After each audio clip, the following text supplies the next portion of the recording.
Now we came to the exit dialogue part.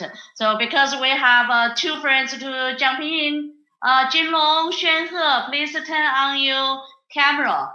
Yeah, so let's come in. Xuanhe, are you there? Yes, yeah. You turned off my video. The system turned off my video. Yeah, can you hear me? Yeah, hi. We can hear you. I'll see you. Hi, come in.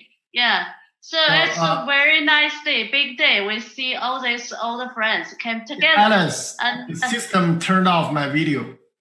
Oh, really? Okay, please help to turn on Xuanhe's video. Yeah, could you please? Okay, here comes. Yeah, here comes all the friends. Oh my God, great. Yeah. So this week, yeah, we will talk about the magic wood. I think just now the last question is quite linked, the people together here.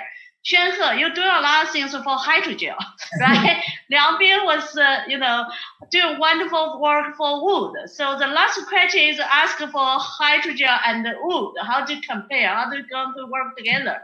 Can you guys give some comments? Well, if I can go first, I wouldn't compare apple with orange. It's application or impact driven. Don't ask, which one is better. First, identify, area of application, and then we can select the suitable material candidate. And there can be others, right? Jinlong later will talk about the leaves, artificial leaves.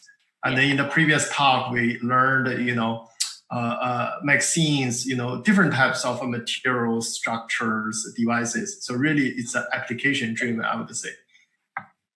That's great. The world is colorful, so many different fields. Like Jinlong, can you tell us something, about, artificial leaves? Why you choose artificial leaves? I think I would like to absorb light for Liang Bin.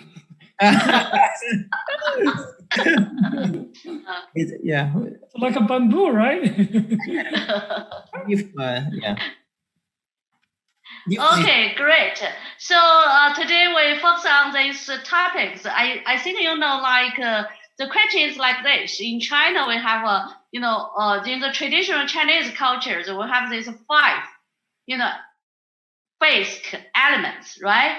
Gold, wood, water, fire, and soil, right? Earth. So now you guys choose the wood. So the wood is one of the basic, materials. And Liang Bin, my question is just now you already said, I want you ask, answer my question is why and how? What's the trigger, for you to go to the wood? You study physics, right? All your training background is physics. Yeah, I think as somebody said, I think Steve Jobs said it's very hard to predict. Many people said that it's very hard to predict the future, but when you look back, everything makes sense. Yeah, and the real reason we would because when I was the real reason. Okay, when I started my career in University of Maryland, and as a system professor, you're just trying to survive, right? So you do all kinds of things, and you search around, and you find. Actually, I work a lot on nanotubes before. These are the tiny tubes in industry as well as in my postdoc research at Stanford with E-Tray as well as my PhD. Yeah. And then one day I start to know this material is nanofiber, right? And I mentioned this last workbook. Yeah. This cellulose nanofiber from wood is almost the same as nanotube. But nanotubes, very good nanotubes, is going to be $4,000 per gram.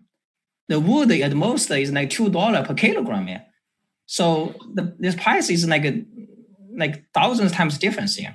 So it's just the most abundant material. The very small nano feature really attracted me. And then, as you explore more and you find more excitement there, I think that's the real motivation is, we don't plan for the future. We just, search around and find something that is interesting.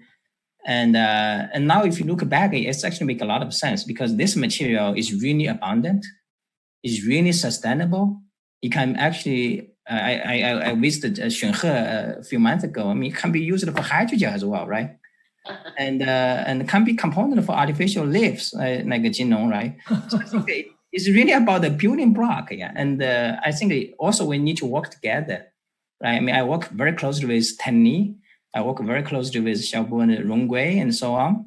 It's really about using the material as a building block through collaborations, and they really look for possibilities. There's nothing we really plan ahead of time. Yeah, we cannot plan the future research. If you can already plan it, then you don't need to do research anymore because you already know that. That's just my 10 cents. Okay, cool. Yeah, great. We know. Yeah, so Jinlong, you chose artificial leaves. You are a long time working in this field and getting very famous. Actually, before you get on the stage, a lot of people was asking me, so what's the magic for Jinlong? You know, he's so young. He grew up so well, so fast, even, faster than bamboo, right? Now you are already vice president in Tianjin University. Can you tell us what's your magic by this, special speedy grew up? That's a tough question. I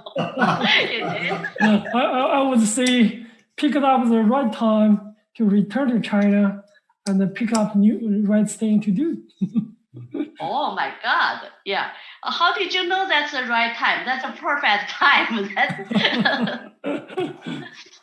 Okay, so you already come back for 5 or 6 years from Harvard? It's my 10 years. 10 years. Yes. My God, you look like just graduated. Not really. Okay, cool. So now you have a group, right? A larger group in Tianjin University was focused on this topic, right? Exactly. This is one of my major topics. Oh, really? Yes. Oh, you have many topics. Yeah, I will also work on industrial catalysis as well. Wow, cool. Yeah, I think I heard that you also have another kind of responsibilities in your university. Yeah, you will to attract more high school students come to Tianjin U, right? Right. Exactly. Actually, at Tianjin University, I'm responsible for teaching. It's like a provost, right? I'm also responsible for recruiting new students, freshmen. So I would like to invite students, parents to recommend your kids, friends to look at Tianjin University. We are known as a Peiyang University, the first modern university. I'm glad Xunhe is also here. He's also excellent alumni in microelectronics, right, Xunhe? Yes. Add a few words here because now is very important time, for the high school students and parents, to choose a school. Okay, I'll try to help. So when I was a high school student, the reason I chose Tianjin University, mentors at that time told me, if you go to Tianjin University, you'll find a good job. The majors there are, very well organized. Students are well educated. You'll find a good job. So it is absolutely true. So after I graduate, and all my classmates all find very good jobs from Tianjin University. So that's what I can say. Beyond that, Jinlong and other colleagues from Tianjin University may add more, but I think it's a great experience. It will be a wonderful choice for a high school student who consider, university or college to enter. Okay, great. Actually, I still remember last time, Xuanhe, you on the stage delivered a talk. You remember, your supervisor, and your end time, your supervisor came here. Yeah, very warm words, and I think the professors in Tianjin University was to take care for the students very well. And they love the students very well. So that's very nice. So that's just one kind of, switch. So yeah, here we are so lucky to have three of you, and I think three of you are very big demos for the young generation. So is that possible? Everyone have one or two words for the young generations in the, in the audience, how to, continue for the work, how to, for the future, any encouragement for them? Sure, I'll go first. Yeah, sure. I'll go first. Yeah. So I will quote. So I'll use a quote from my mentors. Life is too short. Do something that you love. Do something that matters. Okay, great. Yeah, like that. Yeah, don't waste your time in some nonsense things. Yeah, nonsense things. Okay, so Liang Bing. Okay. I mean, when come to research, my suggestion or my what I learned from many outstanding scholars is that don't plan too much. You just do it, and then be curious and be open, and especially through collaborations, because a lot of things you can really not plan. Yeah. Okay. Yeah. So just hard working and folks to do something alike. Yeah. So Jinlong. Yeah. So a lot of people want to follow you. Okay. I would recall my postdoc advisor, George Whitesides, mentioned to us, pick up important thing to do, although it would be very likely to be failed. Wow, cool. Okay, thank you so much. And thank you, three of you. I think that's magic time. We not only make the magic rule size, we also make a magic life, right? Yeah, hard working, do something interesting and go ahead. So yeah, thank you so much. And we will go to the second part of our talks. And Jinlong, are you ready? So yeah. I had you one, here. So if anyone not in China, out of mainland China, you can follow us on Twitter. You can see the videos on YouTube, and you do the online survey and follow us. So please. So yeah, now Xuanhe, you are our guest hoster for Jinlong. So now is your time. Okay. Sure. Yeah, please. Hello, welcome. Hello, everyone. Welcome to ECAT talk. My name is Xuanhe Zhao. I'm a professor of mechanical engineering at MIT. Today is a great pleasure to introduce Professor Jinlong Gong from Tianjin University. Jinlong is the Changken Chair Professor of the School of Chemical Engineering and Technology in Tianjin University. And he is also the Director of International Joint Research Center for Energy Chemical Engineering of Tianjin. So he is a very well-known expert in the field of energy chemical engineering and heterogeneous catalyst. Professor Gong's major field of research including artificial photosynthesis, alkane activation, as well as a conversion of carbon oxides. Today, we just heard a talk about the magic wood. We will transit all the way from magic wood to artificial leaves. So Professor Gong will talk about great things about conversion of carbon dioxide with the artificial leaf technology from his group and the research community. Oh, one more thing to add. It's actually a great pleasure to know Jinlong and me, we are alumni at both Tianjin University and Harvard University. So it's my great pleasure to present Professor Gong. Okay. Thank you, Xuanhe, for your kind introduction. It's nice to see you again. Can you hear me? Yes. Okay. So first of all, I would like to thank Alice to give me this opportunity to give a talk at this platform.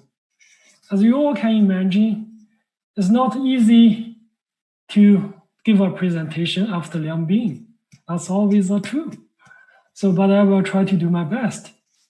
So tonight I would like to, probably some guys on the other side of Earth, the morning, I would like to give a talk on our recent development on artificial photosynthesis.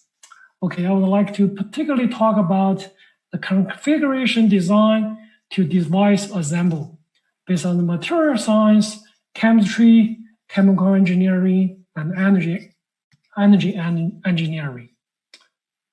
Okay, so as you all know, the energy is always a focus of research, right? Particularly for the past decades, the demand for the consumption of energy has been increased rapidly. Of course, increased China. However, if you look at infrastructure of China, right, the energy is still dominated by the fossil fuel such as coal and crude oil. So the excessive use of fossil fuels has brought about the problems of the CO2 emission as well as other pollutant problems. So in order to meet the Copenhagen's agreement, as well as China's ambitions to reduce CO2 emission, is always for scientists to find alternative and new energy resources. So in order to solve the environmental problems, as mentioned earlier on, the development of renewable energy resources and the search for the new type of energy utilization has attracted worldwide attention. So as Liangbing mentioned to you guys, has worked on the LEAPS, right? Also photovoltaics for other researchers. So renewable energy is representative by the solar energy is inexhaustible. So on this basis, we would convert the solar energy into electricity and then use the electrocatalytical, or what we call photoelectrochemical method, to convert carbon dioxide and water into fuels such as hydrogen, methanol, ethanol, as well as alkenes. So therefore, we can achieve zero emission energy supply in principle. As you know, since this process is similar to the photosynthesis in nature, so we call it as artificial photosynthesis. And the resulting fuels we call solar fuels. So we have typically we have following two types of devices for the synthesizing solar fuels. One is what I call photoelectrochemical cells, and another one is a photovoltaic and electrocatalysis hybrid. So we call it PV and EC. Among them, as you know, PEC emphasizes the synergy of light and electricity, while the PVEC focuses more on the use of electrical energy. So the different reaction systems has different configurations, as well as different reaction process. So in principle, the reaction process of a PEC is more complicated because everything is assembled in one device. It also worth mentioning that if the PEC does not use external bias as an auxiliary, then it will realize the fully solid-driven chemical reactions like a PVEC does to form artificial leaves. So the PEC process is more complicated than PVEC, as I mentioned earlier on. Generally, the PEC process first needs to generate charge carriers. That is, the semiconductor material is excited by sunlight. The electrons in the valence band are excited to the conducting band. And on the other side, the holes are generated in the valence band, thereby generating electron hole pairs. So the electrons will participate in reduction reactions to produce hydrogen. right? And the host will participate in the oxidation reactions. So means that we oxidize water into oxygen. I also need to mention the later reaction is the kinetically slower, typically 2 orders of magnitude compared to the HER reaction. In addition to the generation of charge carriers in the PEC process, the energy of a generated carrier is also important. This figure is a very state of art. You have seen in many review articles, right, which shows that the position of valence band of a common semiconductor materials and the thermodynamic potential of CO2 reduction and water splitting. In terms of thermodynamics specifically, in order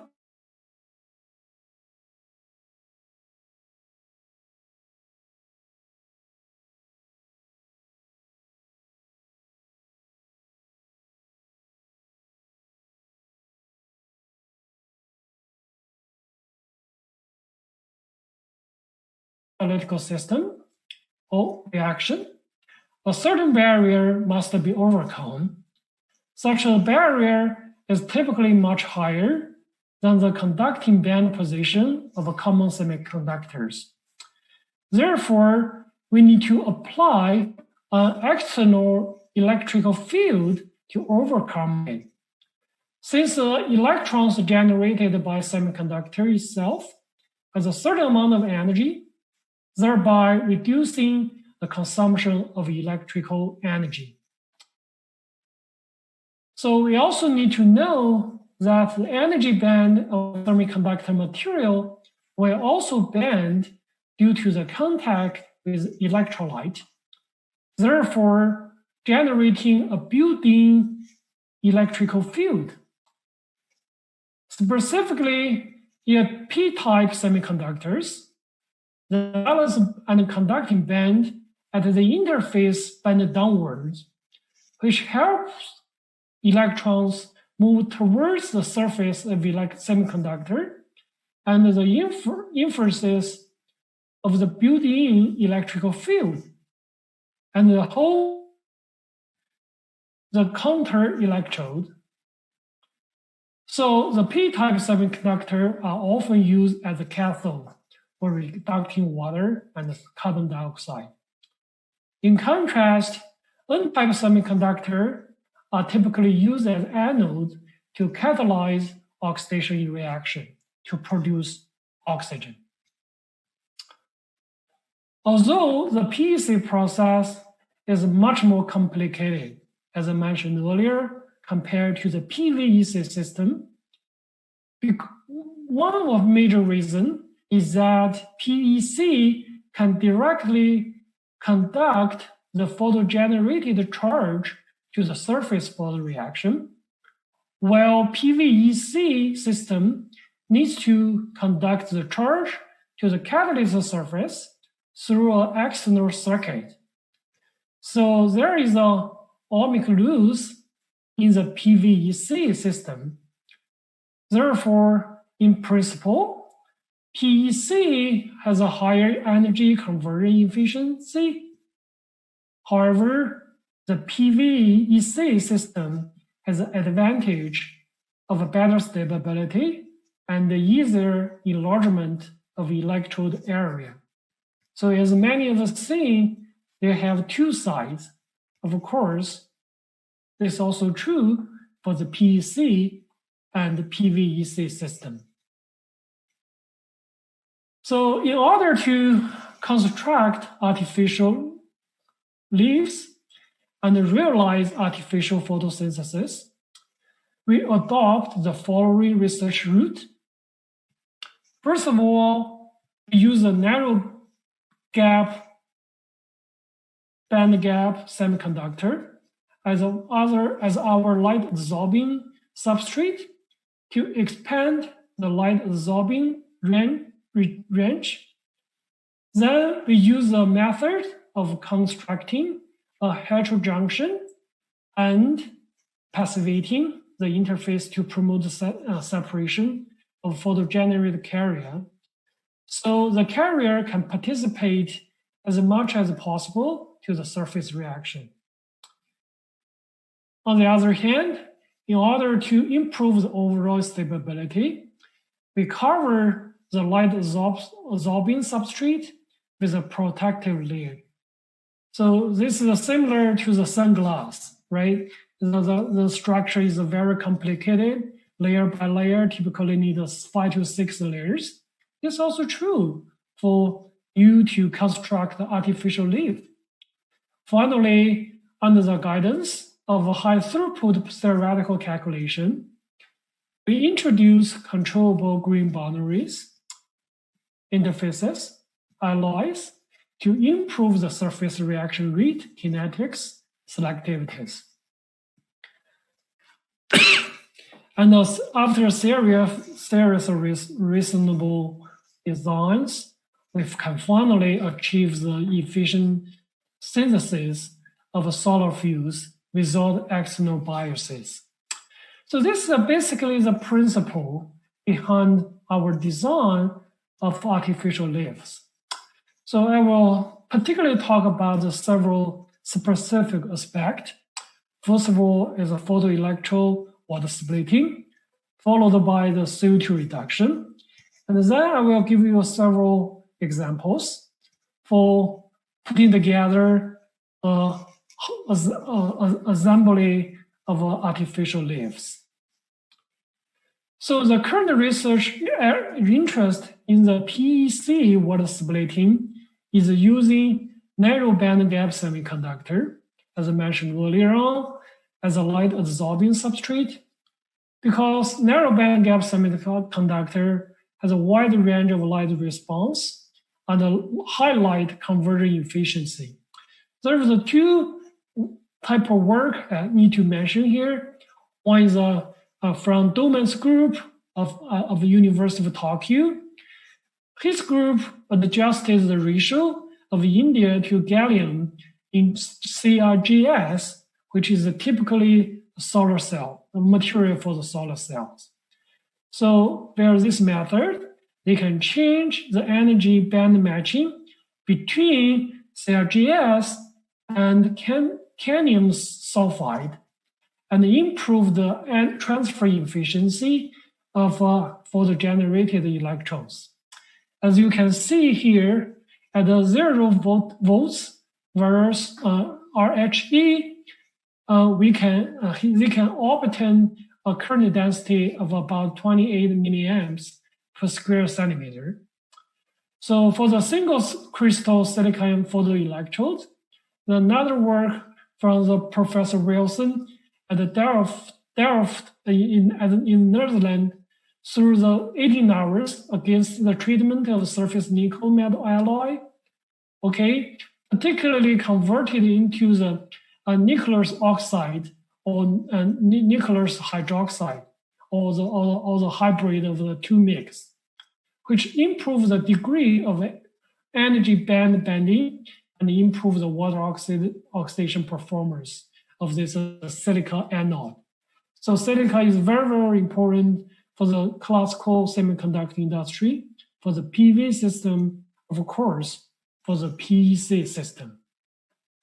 So however, there are still some problems for this commercialized material, CIGS. So we need to redesign and optimize the traditional photocathode. So there are two challenges. One is how to improve the photovoltage, and another one is how to increase the surface kinetics, which make the surface reaction occurs more fastly. So we use a chemical bath method to deposit N-type cadmium sulfide on P-type CIGS substrate to form a PN junction, which improves the photovoltage of this P-type CIGS. So aiming at solving the problem of the poor surface kinetics is this classical photoelectrodes.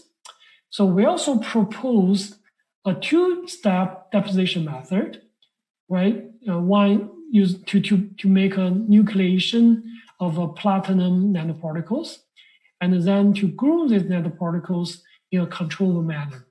So from this method, we can regulate the particle size and the spatial distribution of this platinum-based co-catalyst. Compare with a platinum-based co-catalyst prepared by the traditional sputtering method. So this material, exhibits better catalytical activity, as you can see from these IV measurements. However, the failing factor is still poor, which is caused, we believe, by the charge recombination at the surface. Therefore, we use an atomic layer deposition technique to deposit aluminum oxide as a passivation layer to eliminate the interfacial defects. It's also a very common method for the semiconductor industry. It can be seen from the transient and steady state photoluminescence spectrum that the sample deposited with aluminum oxide has a lower interfacial recombination rate. So the final photoelectrode structure, as shown here, as I mentioned earlier on, is more like a sunglasses type of optical material, right? The electrodes exhibit applied biased photo to current efficiency of about 6.6% in a neutron electrolyte. And also we have studied this material in a strong acid electrolyte. So we can achieve even higher ABPE efficiency, which is about 9.3%. It was also one of the highest efficiency among this commercialized based photocathode reported during that period of time. In addition to the heterojunctions, short key junctions constructed of metal insulator semiconductors, we call them MIS, are also widely used in the PEC water splitting. And also we borrow this idea from the PV system and semiconductor industry. But their performance still has a large gap compared to the classical silicon-based PN junctions. So this is mainly due to the two problems. One is the downlink bonds on the surface of a single crystal silicon. The defect, another one is a defect states at the interface between the metal and the semiconductor. So first of all, we introduce the bifacial passivation strategy to simultaneously eliminate downlink bond on the silicon surface and the metal semiconductor interfacial defects. Among them, the bottom amorphous silicon film can effectively eliminate the downlink bond on the surface of this single crystal silicon. Upon the modification, the dark current of this electrode has been significantly reduced compared to that before the modification. And the minority carrier lifetime has been increased from about 18 microseconds to about 2000 microseconds, which is about 2 order of magnitude higher. This also indicates that intrinsic amorphous silicon thin film has effectively illuminated the surface defect. Secondly, for the eliminating the defect states induced by the metal on the surface of this silicon single crystal, the oxide layers were introduced. We also employ the ALD technique to deposit titanium dioxide, take into the account of the role of eliminating defects and transporting the charge carrier.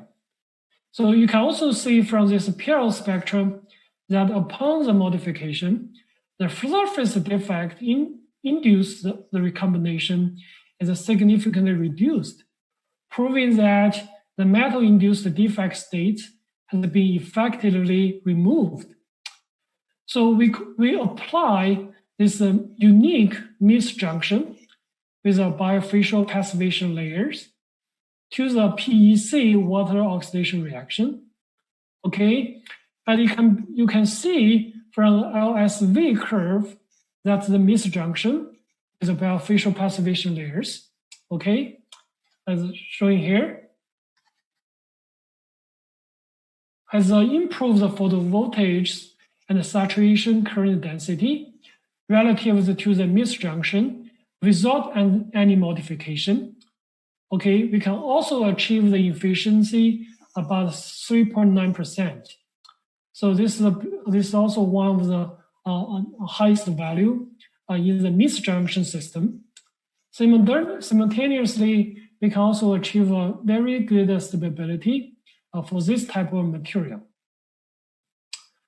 On the other hand, due to the bifacial passivation, the minority carrier diffusion length of the misjunction can reach to about 1600 microns, which is a much larger compared to the thickness of the single crystal silicon wafer, which is typically about 115 microns.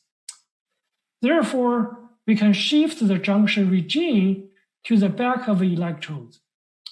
So take advantage of this characteristic. So we can redesign the inverse Mies structure, okay, as shown here in this cartoon, to solve the contradiction between the saturation current and the barrier height in the classical Mies structure, and applied this electrode to the hydrogen evolution reaction. So the performance of this inverse Mies structure, okay, has a very unique characteristic. So it has a good on-site potential and a high ABPE efficiency and stability more than several hundred hours. So as you can see from this movie, okay, and also the efficiency calculation, which is about 12.7%, okay, is also one of the highest value among the silicon-based misjunction, and also exceeding the most silicon-based pin homojunction photocathode. So this video also shows the hydrogen bubbles produced under the simulated sunlight irradiation. So next, I will also briefly talk about how we can specifically design the PEC cell for the CO2 reduction. And later on, I can show you several examples or assemble everything together into a real artificial leaf. So this is also a very hot topic of a research area, right? And also generated some very important results. So there are two work I need to mention here. For example, about a year ago, Professor Egger at UC Berkeley used also this single crystal silica as a substrate of a porous copper as a surface co-catalyst. So they can achieve of about 80% of carbonaceous product selectivity. And also one for my best friend, Professor Xiongyu Jie at University of Science Technology of China, he used a MOF to modify a corpus oxide photocathode to also achieve a better conversion efficiency of CO2 to syngas. So among this promising progress, which has been made in this specific area, so we also need to recognize that applied bias is still relatively large, and the selectivity of a high value-added products is still low For example, the higher carbon alcohols or alkanes.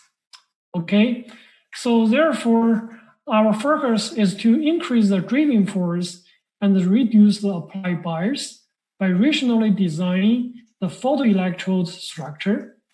Okay, and simultaneously we also look at the surface reaction pathway to regulate the product distribution.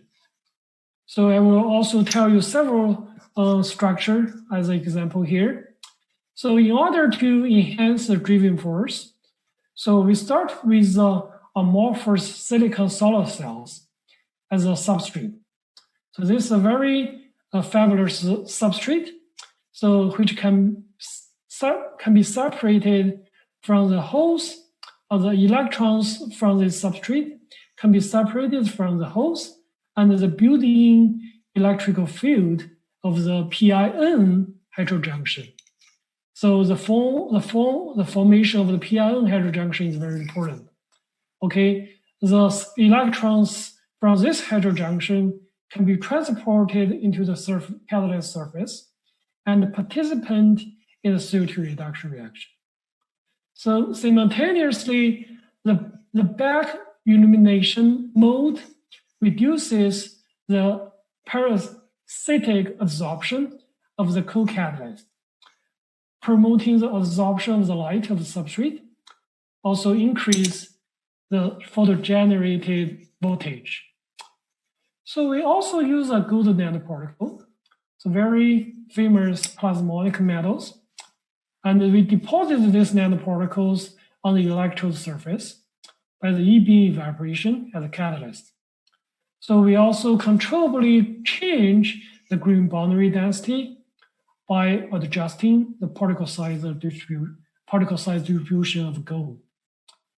So if you look at the linear relationship between the bonding structure of the intermediates and the gold-green boundary density, we realize the controllable modulation of the CO-hydrogen ratio, which is very important for the generation of syngas.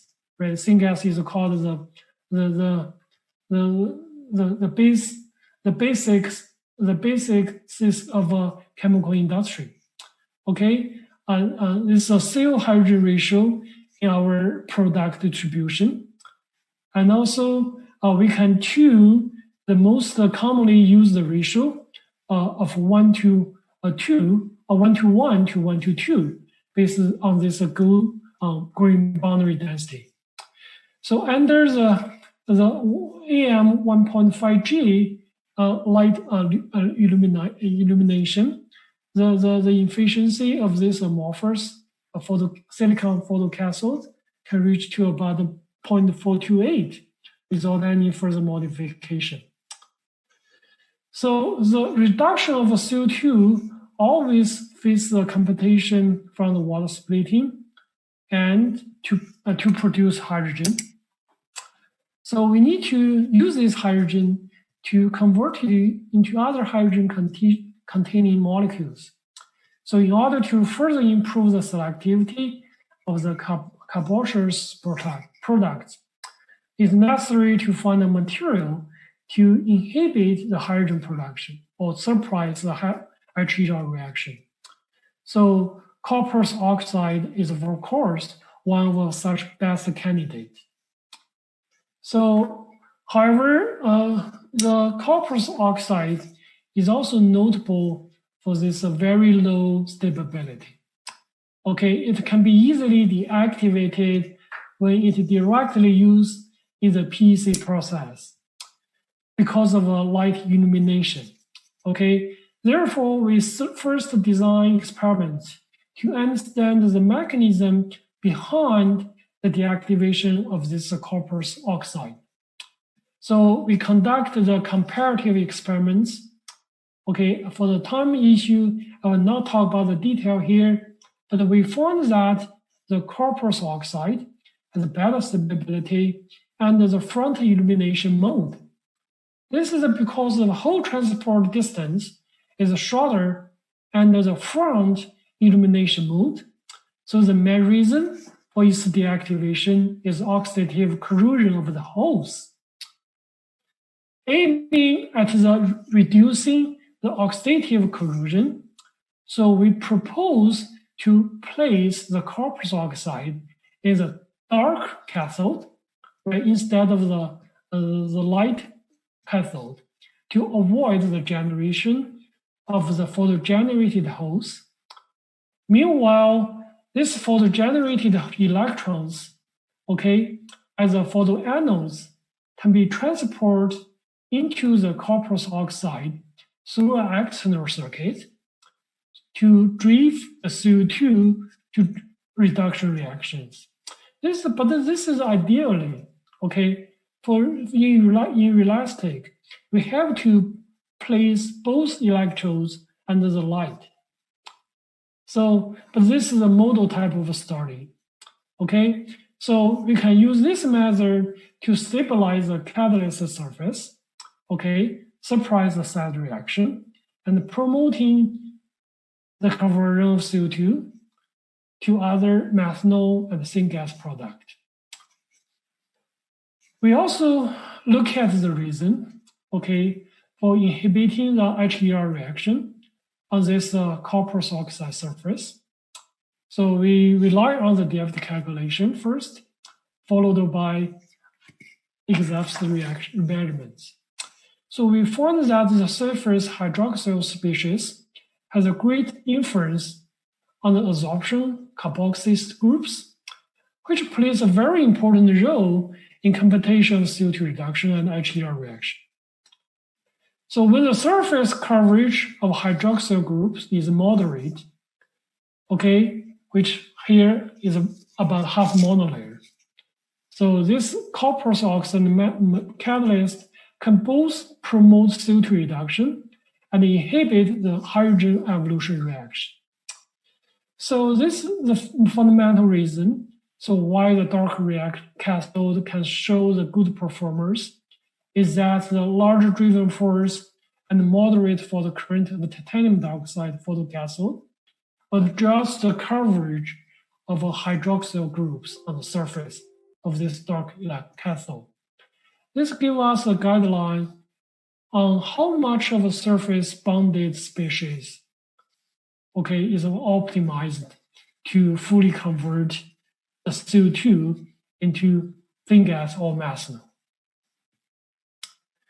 In order to further increase the proportion of the liquid product in the final carbonaceous product, we also need to explore the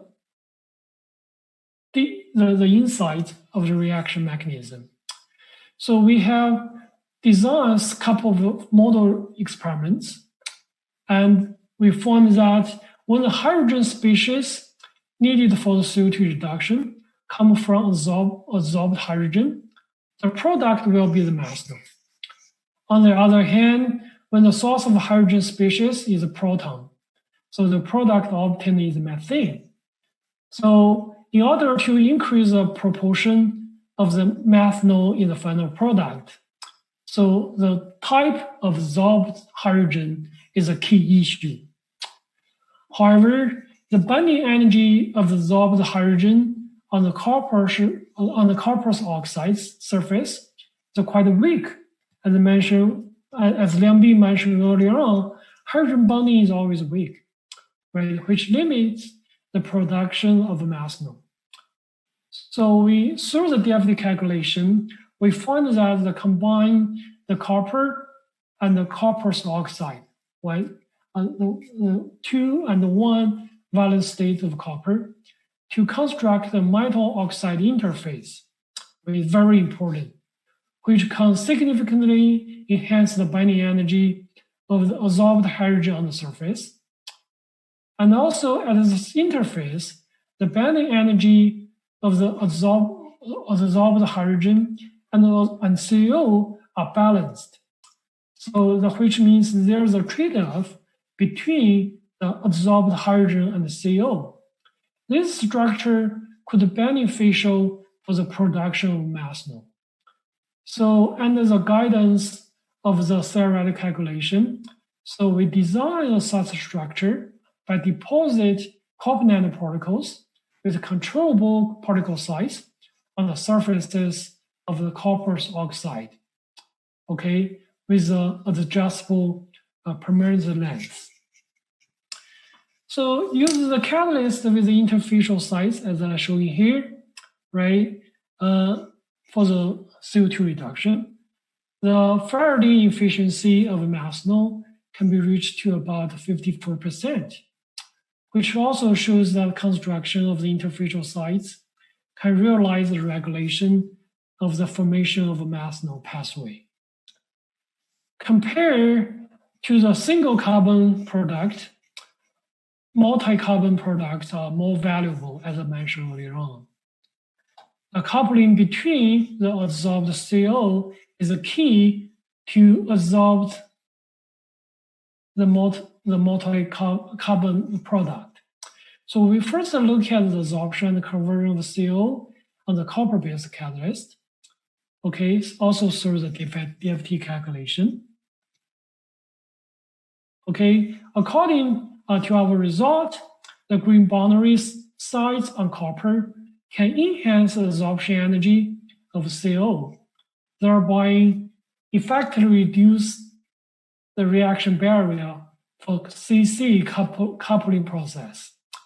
Therefore, we can get an idea, which is that if the green boundary size can be effectively constructed on the copper surface, it will help to improve the selectivity of a multi-carbon product. So with the help of a PVP, which is also very classical surfactant, okay, on the regulation of electron deposition kinetics, we can also construct green boundary sites on the surface of metallic copper nanoparticles by using a very simple and conventional method.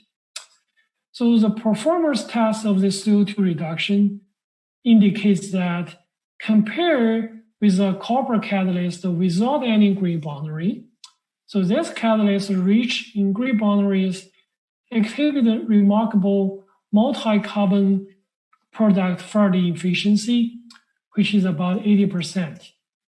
Which is what we want, right? We want to have one ethylene, propylene, right? And also as well as ethanol.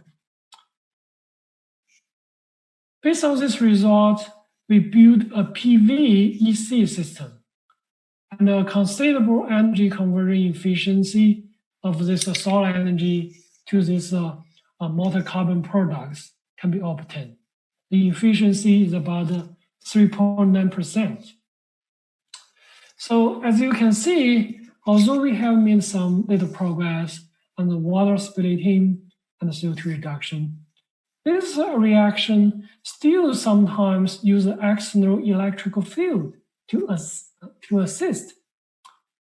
So next I will introduce some of our recent results, which I think is very exciting, on the unbiased reaction, which mainly includes the tandem water splitting and solar-driven CO2 reduction reactions. Okay, here are two challenges. One is how to increase the photovoltaics. Another one is for the mass transport phenomenon.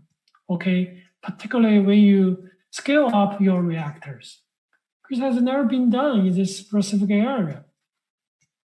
Okay, first, let us take a brief look at the natural photosynthesis. Okay, as I mentioned earlier on, the natural photosynthesis involves the two processes, one of which is oxidation of water to oxygen and the production of reducing hydrogen species, okay, which must be carried out under the light condition. It also occurs under light and is also called the light reaction. Another process does not require light, and the active hydrogen production by the light reaction can be used to fix CO2 as organic under the action as an enzyme. So our water splitting reaction is equivalent to the natural photosynthesis light reduction, and the CO2 reduction is equivalent to the natural synthesis dark reaction. So some impressive progress I have to mention here. A year ago, also one of my friend, Professor Zhou Tianmi, he's now transferred from University of McGill to University of Michigan. Okay, he designed a P-type indium gallium nitride photocathode and N-type monocrystalline silicon to build a self-driven water splitting system without any buyers. And also in that year, Professor Grisel, right, the father of photosynthesized photovoltaic cells, okay, his group actually assembled a perovskite solar cell and the CO2 reduction devices in series, fully using the light energy to drive the CO2 reduction reactions on the surface of the copper nanowire catalyst. Okay, the efficiency about 4%. This is very amazing. Okay, we can see from our studies as well as from the literature that both silicon and the CIGS electrodes can generate the photovoltage over 0.6 volts, which can be connected in series with the best performing business vanadium photo anodes, okay, to constructing water splitting tandem cell. It can also be seen from here the energy band structure that the business vanadate has a larger band gap than silica or CIGS. So by connecting the photoanodes and the photocathode in series, the short wavelength sunlight is absorbed by the BVO4 and the long wavelength light transmitting through the BIVO4, which is finally absorbed by the silica or CIGS. So we further use this commercialized silicon heterojunction solar cell to assist the silicon photocathode to provide additional photovoltage and realize unbiased water splitting. As you can see, we can achieve efficiency about 4.4% here. So in about 3 types of investigations, we have constructed water splitting tandem cell with an electrolyte between the photocathode and the anode. So which brings extra light loose and ohmic loose. In order to solve this problem, okay, we can get an idea from the light reaction process of natural photosynthesis. So in the light reaction process, water is split into oxygen gas and hydrogen ions in the PS2 subsystem. So the hydrogen ions further participate the reduction of NADP in the PS1 subsystem to obtain NADPH. Okay, the entire light reaction is seamlessly connected by the 2 subsystems, which without any extra losses. Therefore, we decide to integrate, okay, the photoanode and the photocathode to reduce the additional loss. So the pictures on the left side is artificial devices, leaf devices, which we built. The photocathode and the photoanode are integrated into one devices to achieve hydrogen production on one side and oxygen production on the other side. Okay, the efficiency can be reached to about 3.7%. In addition to the above-mentioned tandem cell with a stack illumination mode, we also try a parallel illumination mode. Okay, we use amorphous silicon as a photoanode and a commercial platinum wafer as a dark cathode, and build a tandem cell with the help of this commercialized silicon solar cells. And the efficiency is about 3.6%. Furthermore, we have constructed the silicon-based tandem cell without this assistance of any other type of solar cells. Okay, as you can see from these LSV curves on the right, okay, the two-junction silicon photocathode and the two-junction silicon photocathode are connected in a parallel illumination mode to get a photocurrent density about 8.3 milliamps per square centimeter, which is can be converted into about 80% of overall efficiency from solar to energy, chemical energy. So we test these devices as a full cell and the outdoor environment about 2 years ago. As you can see, so the bubbling from the both electrode. Nowadays, we can get an even higher result, and we can get some scale up the electrodes, which is about 10 by 10 centimeters, square centimeters. So compared to the water splitting, the CO2 reduction reactions is much more complicated. Okay, in order to achieve the practical applications of these artificial leaves, okay, so breakthroughs in the multiple fields are needed. For example, in the catalyst design, the characteristics of active sites must be fully studied, such as electronic structures. Okay, also in the design of a reaction system, the flow patterns design of a reactor must be considered to break the mass transport phenomenon, okay, or limitation, to accelerate the energy and the mass transfer process. This is very important to bridge the classical chemical engineering with energy engineering. Okay, I think it is also very exciting area, a new type of area for people to start work with. So from the structure of the natural leaves, okay, we can also get ideas for breaking the mass transfer limitation. Okay, the leaves realize the effective diffusion of CO2 in the gas phase through the stomata and the spinal tissues, thereby achieving the efficient conversion of CO2 as a catalytical site of this chloroplast. Okay, about 2 weeks ago, there was a paper published in Science to design artificial chloroplast.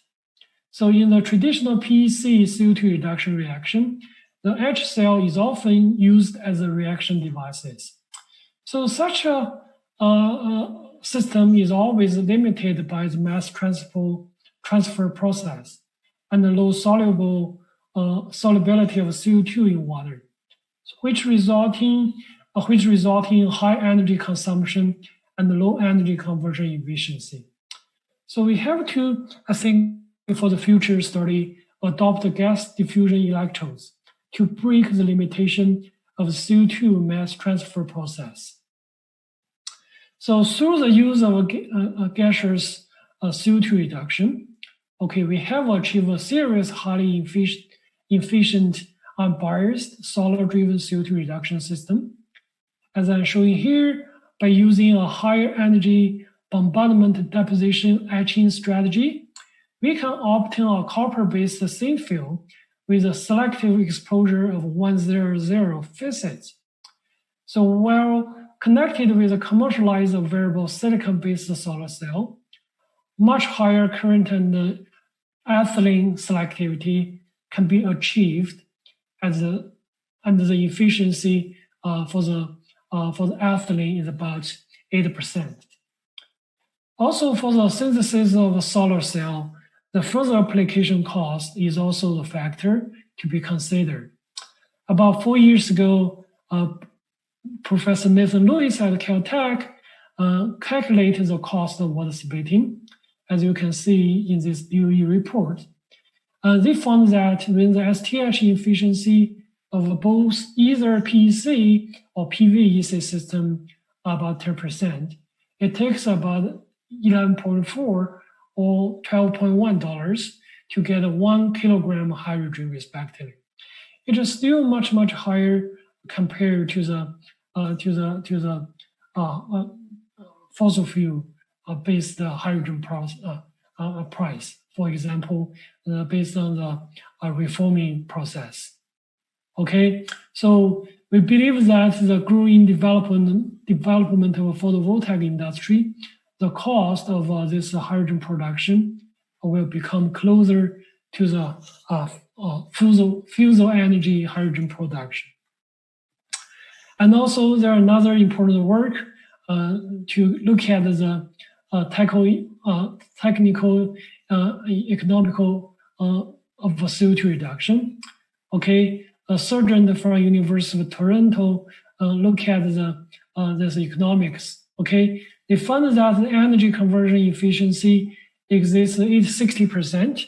Okay, when it exists 60%, the single product Faraday efficiency exists 90%. So the price of electricity generated by this new energy infrastructure is only about 2 cents of US dollar, okay, per kilowatt hour. And also the cost of CO2 reduction technology is expected to be lower than the market price of relatively chemical products. This is still, the evaluation of the price is still before the new coronavirus. Okay, nowadays the crude oil is much cheaper, so this need to be recalculated. So in the end, I would like to summarize my talk.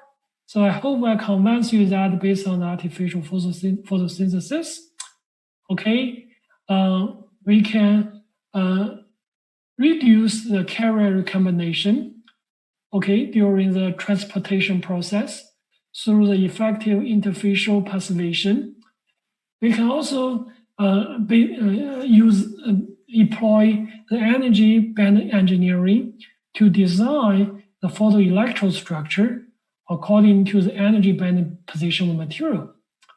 Okay, we can cover the photoelectrode with suitable protective layers to ensure the stable operation of the system in either as acidic solution or base solutions. So we can combine theoretical calculation with a catalyst design to control the surface reaction pathway. It has also been proved that these 4 key, as mentioned here, scientific issues are not independent to each other, but interacting and will influence each other. So the future, much more systematic work needed to put together a real effective fuel cell.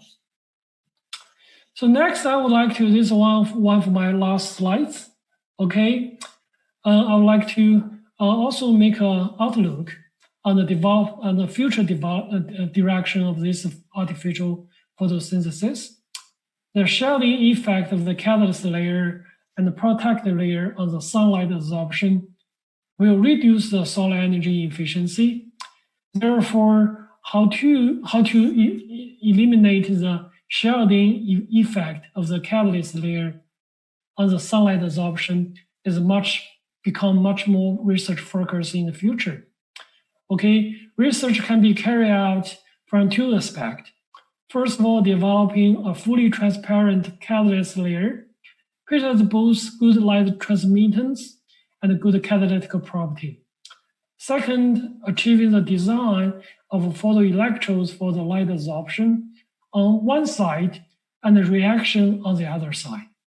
Okay, in order to further improve the absorption efficiency of this photoelectrodes for sunlight, it's particularly important to design the photoelectrodes, okay, with a double-sided light absorption characteristics.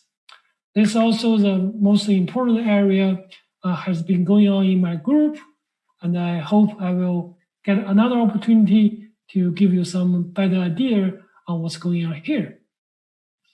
Another development direction for artificial synthesis is the design and development of flexible PEC photoelectrodes. Okay, and particularly for these portable devices or condition specified situation. Okay, so with that, I hope that with our efforts, we can finally to achieve 10% of solid to hydrogen or solid to fuel efficiency, which is a benchmark value to scale up the artificial leaves into commercialized product. With that, I would like to thank my students, my collaborators, as well as the funding agency. With that, I would like to thank you all for your attention, and I'd be happy to answer any questions. Okay, great. Jinlong, could you please, close your screen? Xuanhe, here comes a question. Very good. Can you hear? Yes. Alice, we'll play the questions on the, okay, sure. Wonderful talk, Jinlong. Really enjoyed. Question 1. This is a student or professor from Tianjin University. Professor Gong, thanks a lot for your wonderful talk. Is there any way to achieve non-biased CO2 reduction without a PV assisted? What's the difference between CO2O used as the dark cathode in PEC and directly used as a cathode in electrocatalysis? Okay, that's a very good question. The first one, I think I show you 2 examples, okay, to achieve non-biased CO2 reduction without any external bias. Okay, a second question is that we can use CO2 copper oxide as a light cathode, but we need a protective layer on the top of this photocathode. So the work I mentioned earlier on, about 4 years ago, we used a model system to look at how this photocathodes can be deactivated. But later on, we can deposit a very fine protective layer, transparent protective layer, to use this copper oxide as a light cathode. Oh, I hope I answered your question. Wonderful. Next question, Professor Gong. For the artificial leaves, do you think that surface pattern or structure can enhance the performance, or the morphology of the surface can enhance the performance? That's a very nice question. And so also that's some very important work for the future research. At the end of my talk, I mentioned the flexible PEC photoelectrodes, right? We can use the soft lithography or such a type of techniques to make any patterns or many structures of the leaves. I think that will be a very interesting work. Wonderful. Next question, there is a hybrid approach to design artificial leaves by combining organic and inorganic enzymes. The paper you just mentioned, for example, Jinlong. Right. What's the advantage and the disadvantage comparing this hybrid approach or the approach using only inorganic components? Can you comment on that? I think that's a very tough question, okay? But I believe in the end of the day, for this type of research, there need to be hybrid system. Okay, if you look at the nature, right? Most of nature-wise, the beautiful system are hybrid system. And also, I think there's also a new research area. People try to put together either bacteria or enzyme, right, with a inorganic material. For example, Professor Pei-Dong Yang at UC Berkeley, right? They combine the quantum dot with a bacteria for doing that. But of course, everything has a pros and cons. Very good. I think this is the same question. Yes, exactly. Can we go to the next one? Shan from CSUFT. Impressive talk. Dentify process make wood heavy. This is for Liang Bing. Liang Bing. Right. Liang Bing, I see you here. Okay, yeah, I'm here. I have another one come here, so I don't have a chance to post on that. I ask you on site. Okay. Thanks, Jinlong. Does the PEC need X-ray or solar light? And it need expensive metal to catalyze the PEC. Can it mass produce? I think ideally we do not want to have a novel metal. Right, that's also another type of area we have been looking at. But people typically use a platinum-based catalyst for the HER reaction. Okay, cool. Yeah. So that's all for the questions. Okay, this was the next one, the same, right? Oh, no. That's What's the challenge in mass scale production of artificial leaves? What's the roadmap for commercialization? Jinlong, you just mentioned this towards the end of your talk. Yes, but this is a very good question. I think for the whole system, also the reactor scale up is also, I think, challenge, but I think doable compared to the classical chemical reactors. We need to consider the configuration of light, right? The position of the electrolytes, and so on. Okay, cool. I think that's the end of the talk. It's my great honor to deliver this to you. Jinlong, your wonderful talk. Thank you, Alice. That's a tradition because we invited the speakers to deliver for their latest work. And we connect the world and universe by this high tech. So Jinlong, proud of you. That's for you, the electrical version. Thank you, Alice and Xuanhe. I like this very much. Okay, great. Yeah. So yeah, for the questions they come out later. So yeah, sometimes make some mistake, but it's right. Very good. Very good. Yeah. No problem. Many interesting things. I'm proud of you.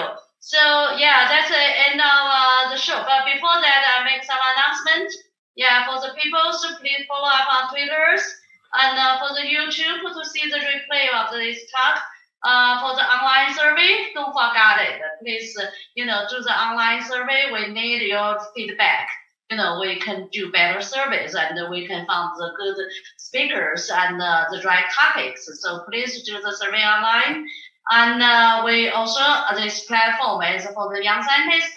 We have a call for the Mind 2020 Young Scientist Award. So we could call for candidates. So please send your material before June 1st. So that's a very serious deadline. So please submit your material. And if nominated by, senior professors, please ask them to, send materials on time.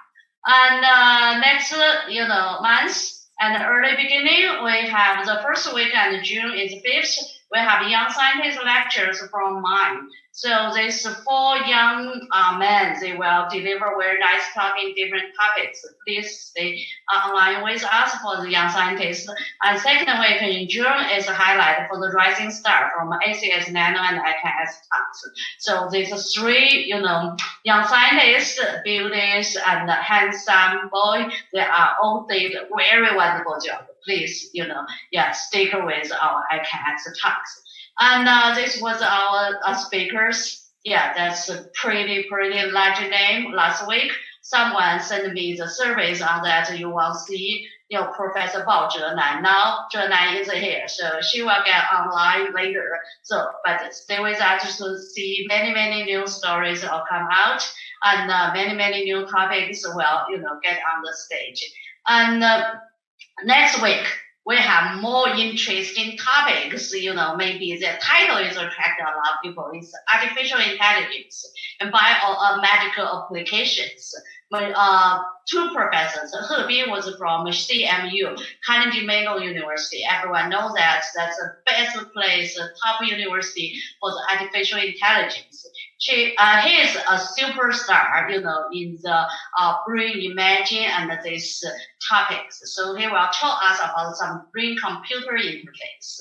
And Gu Zhen from UCLA, he is very young as, Liang Bing, they together with the big titles last year. So she will talk about something for the drug delivery. All of them are doing so good. And we have two guest hosters here. They are Tony and Xu Sheng. Yeah, both of them will deliver some interesting introductions. So next week we see you for this artificial intelligence. This is the last but not the least, because tomorrow I will give you another talk. This will be in Chinese. So 明天我会给大家做一场中文的直播，就是硬核中国芯，谈一下心路历程，针对目前大家非常关心的芯片的问题，那会把它谈得比较详细，从芯片的产生一直到对我们的影响，一直到芯片在生产一直走到我们生活过程中的经历的这些。所以 tomorrow 明天晚上7点到8点半，请大家锁定 ECAT Talks。We talk about 心路历程硬核中国芯，从现在开始也正式要跟大家见面了，所以希望明天继续能够看到你。然后锁定直播，请扫一下我们的二维码，很快还是这个直播间，欢迎你进来，也欢迎你关注。那好，今天呢，我们的 talks 就到这里结束。So today is a big day. So we have so many interesting things. I think on this stage you already see that the wood, the magic wood science. So it's so interesting and so beautiful. So tomorrow we met online again, but it will be in Chinese. I will tell you the stories of the chips integrated, chips online. So tomorrow is 7 o'clock. It's 1 hour ahead. So please stay with us.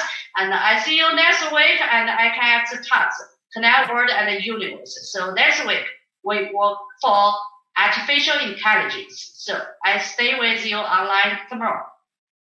Bye. Have a nice day.